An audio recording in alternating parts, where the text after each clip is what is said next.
রাজধানীতে বৃষ্টি হলেই নিউ মার্কেট এলাকায় পানি জমে থাকে, শুরু হয় জলাবদ্ধতা এবং সেই জলাবদ্ধতা থেকে ভোগান্তি পোহায় ক্রেতা এবং বিক্রেতারা। সেই ভোগান্তি সম্পর্কে আজ জানবো ক্রেতা এবং বিক্রেতাদের কাছ থেকে।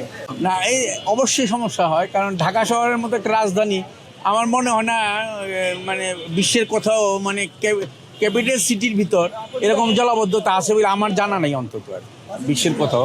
এই বাংলাদেশের ক্ষেত্রে এটা ব্যতিক্রম দেখলাম। আমি এখান দিয়ে ওই পাশ দিয়ে হাঁটতেছিলাম, জলাবদ্ধতার কারণে আমাকে রুট চেঞ্জ করতে হলো, আমার ডান পাশে আসতে হলো আর কি। আমার তো মানে জলাবদ্ধতা তো একটা বিরাট সমস্যা, এবং ঢাকাতে এটা আশা করা যায় না। এটা আমি মনে করি এটা দ্রুত সমাধান করা উচিত যেভাবেই হোক। প্রথম কথা হচ্ছে যে ফুটপাথ এরিয়াটা তো হচ্ছে যে পানিতে ব্লকেজ অবস্থায় আছে। হ্যাঁ, আবার আপনি দেখতে পাচ্ছেন যে এদিক দিয়ে আমরা যে হাঁটতেছি এটাও খুব নোংরা পরিবেশ। হ্যাঁ, তো পানি নিষ্কাশনটা আসলে খুবই গুরুত্বপূর্ণ। প্রথম কথা হচ্ছে এটা। আর এই যে ফুটপাথে এটা পুরোটা দেখেন আপনি হচ্ছে যে হকার্সরা হচ্ছে এটা এখানে ইয়ে করে রাখছে, জ্যাম করে রাখছে। সো যাতায়াতটা আসলে খুবই ডিফিকাল্ট এই পরিবেশে। তো সেক্ষেত্রে যদি ফুটপাথে অন্তত এই জায়গাটা পানি নিষ্কাশনটা থাকতো তাহলে আমাদের জন্য চলাফেরা যাতায়াতটা একটু ইজি হতো আর কি।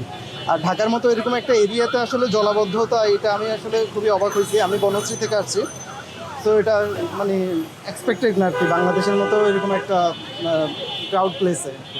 12 মাসে এরকম ভাই, এতে আপনারা ব্যবসায়িকভাবে কেমন ক্ষতিগ্রস্ত? এই অনেক ক্ষতি, কাস্টমার নেই, রাস্তায় পানি কি করুন, এটা 12 মাসের অবস্থা। তা আপনাদের 12 মাসে আসে না, এসে জিজ্ঞাসা করেন 12 মাসে কই আমরা, কোনো তো কাম হয় না, কোনো কাম হয় না। 12 মাসে কইতে আসে আপনার করে, কোনো তো সিটি কর্পোরেশন লোক আসে না, এসে কিছু করে না।